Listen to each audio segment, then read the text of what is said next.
Welcome, engineering students. And hey, welcome to everyone else joining us too.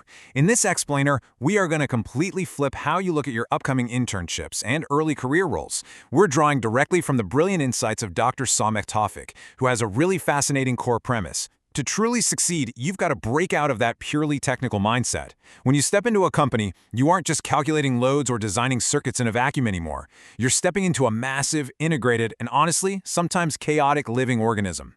Today, we're going to learn exactly how to extract the real, high-value information during your training by analyzing the functional relationships between different corporate departments. Here is our roadmap for today. We'll start with the concept of corporate workflow, look at departmental interconnections, walk through the life cycle of a new project, highlight some common training mistakes, and finally, hand you the successful engineer's map. Okay, let's dive right into Section 1, the concept of corporate workflow.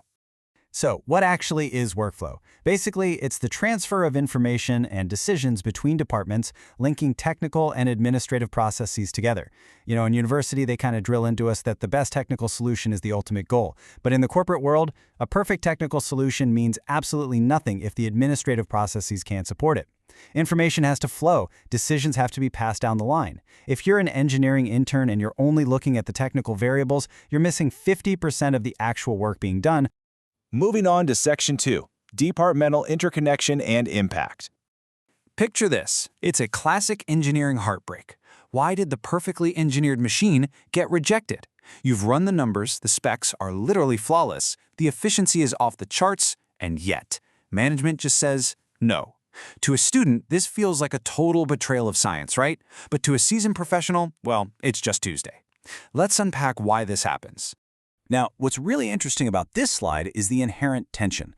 On the left, we've got the engineering priority, technical excellence and exact specifications. You want that new, state-of-the-art machine. But over on the right, we have the finance priority, strict budget constraints and cost control. The finance director isn't just out to ruin your design, I promise. They're looking at cash flow, quarterly projections, return on investment. The final decision is never purely technical. It always requires a consensus between those technical desires and the financial reality. And we see another classic friction point right on the factory floor. Production's priority is speed and maximum output volume. Their main goal is to just get units out the door. But right next to them is the quality department, whose priority is strict adherence to standards. Quality wants to slow things down to ensure absolute perfection, while production wants to speed things up to hit their targets. As an engineer training in either department, your job isn't to pick a side. It's to understand that this balance is actually required for the company to survive. Think about what happens when completely non-engineering departments drop the ball. Say, human resources fails to recruit or train skilled labor. The cascading result is that engineering and production teams suffer from low productivity and major spikes in technical errors. Or what if the purchasing department delays buying critical spare parts just to save a little money this month? The result is that multi-million-dollar equipment stops entirely, leading to massive operational losses. See how this works? Your success as an engineer is deeply tied to how well HR and purchasing do their jobs. All right, Section 3, Life Cycle of a New Project. Let's move to and see how this builds across a product's lifespan. Manufacturing a new product is really a journey through 6 distinct stages. It kicks off with engineering design. Then it hits financial pricing to see if it's viable. Next, purchasing acquires the raw materials. Then operations actually builds the thing.